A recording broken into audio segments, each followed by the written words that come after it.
For more now on this White House nominee, we're joined by Brandon Andrews, who is a former staff member at the U.S. Senate. Thank you so much for joining us. Sure. You know, what should the international community make of this choice of Jeh Johnson? Well, I think the biggest thing is Mr. Johnson has President Obama's trust. In the White House press briefing today, when he introduced Mr. Johnson, he said, this is a man that's been in the Situation Room. He's a team player, and he's trusted by the interagency community. Beyond that, also, Mr. Johnson has kind of presided over several big things that have happened at the Defense Department. So you mentioned the use of unmanned aerial vehicles, or as some people would call them, drones. Also, the ability for homosexual, lesbian members of the military to be able to serve openly, and several other things that kind of carried over from the Bush administration that had to do with the authorization for use of military force. And so Mr. Johnson has been someone like President Obama that says we need to protect our nation, but we also need to have deference to the international community and to human rights, international law, etc. But because of all that, could he be seen as a controversial choice? And, you know, the Homeland Security Department is so big, it covers so much. Could he handle natural disasters and some of the other things that would require him in that position? Well, he will have to be brought up to speed a bit on some of the domestic issues, and that's clear because the Defense Department has its jurisdiction, Homeland Security has its jurisdiction.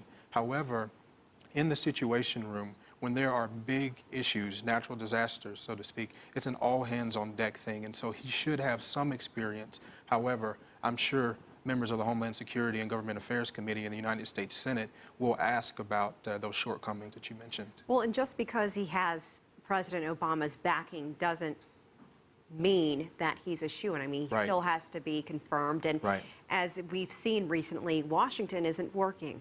Right. So Article 2, Section 2 of the Constitution says the President shall appoint by and with the advice and consent of the United States Senate, ambassadors, government cabinet officials, etc. And so Senator Carper, who is the chairman of the HISCAT committee, and then Senator Tom Coburn, who is the ranking member, it'll be up to them to bring him on to have a committee hearing and then hopefully report him out.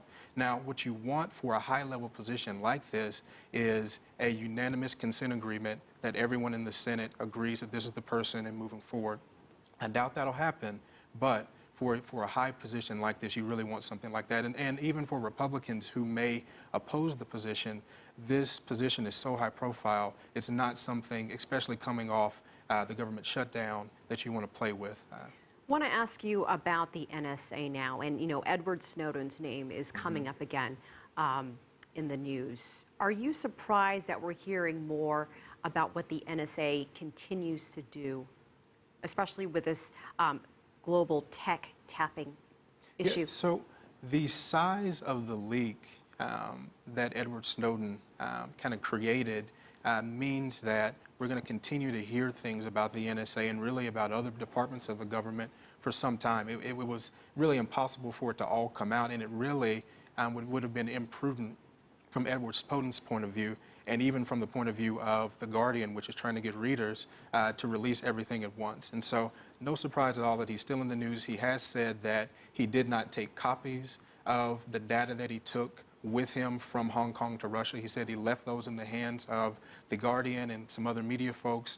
And so he's saying that there's no way that Russia or China, or anyone else for that matter, has gotten their hands on any of this sensitive information. I don't think a lot of folks in the U.S. believe that, but that's his stance right now. I guess we'll just have to wait and see. Sure. Brandon Andrews, we appreciate your time. Thank you for joining us. Thank you.